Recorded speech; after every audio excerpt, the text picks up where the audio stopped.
আজ অভিজিৎ মণ্ডলের স্ত্রীকে তলব করেছে সিবিআই। অভিজিতের স্ত্রী ও তার আইনজীবীকে সিজিওতে তলব। দুপুর 12:30টায় অভিজিতের স্ত্রীকে তলব করা হয়েছে। অভয়া কাণ্ডে সিবিআই হেফাজতে টালা থানার ওসি আর তার স্ত্রীকেই তলব সিজিওতে। তার আইনজীবীকেও তলব করা হয়েছে। সৈকত রয়েছেন আমাদের প্রতিনিধি সরাসরি। সৈকত, কি জানা যাচ্ছে আজ কখন আসতে চলেছেন অভিজিতের স্ত্রী, অভিজিৎ মণ্ডলের স্ত্রী এবং তার আইনজীবী?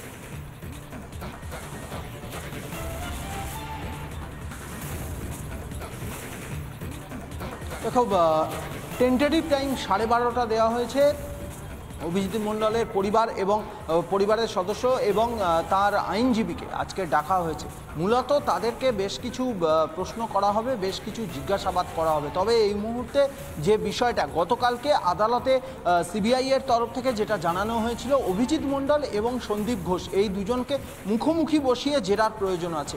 কারণ কালকের আদালতে লিখিত আকারে সিবিআই যে বিষয়গুলি জানিয়েছে যে বিভিন্ন পয়েন্টে মিসিং লিঙ্ক শুধু না, যেটা দেখা যাচ্ছে এফআইআর করতে দেরি করা হয়েছিল, এমনকি পোস্টমর্টেম রিপোর্ট অনুযায়ী যে বিষয়গুলো উঠে আসছে সেগুলোর ক্ষেত্রেও একটা মিসিং লিঙ্ক ছিল। এই মিসিং লিঙ্কগুলো ছিল কেন, কি জন্যে এফআইআর করতে দেরি করা হয়েছিল, যে গ্রেপ্তার হয়েছে সেই যে অসঙ্গতিগুলোকে কোনোভাবে যাতে সেই সঙ্গতিপূর্ণভাবে এগিয়ে নিয়ে যাওয়া যায়, সেই কারণেই তার স্ত্রীকেও ডাকা হয়েছে, আইনজীবীকেও ডাকা হয়েছে। ধন্যবাদ সৈকত।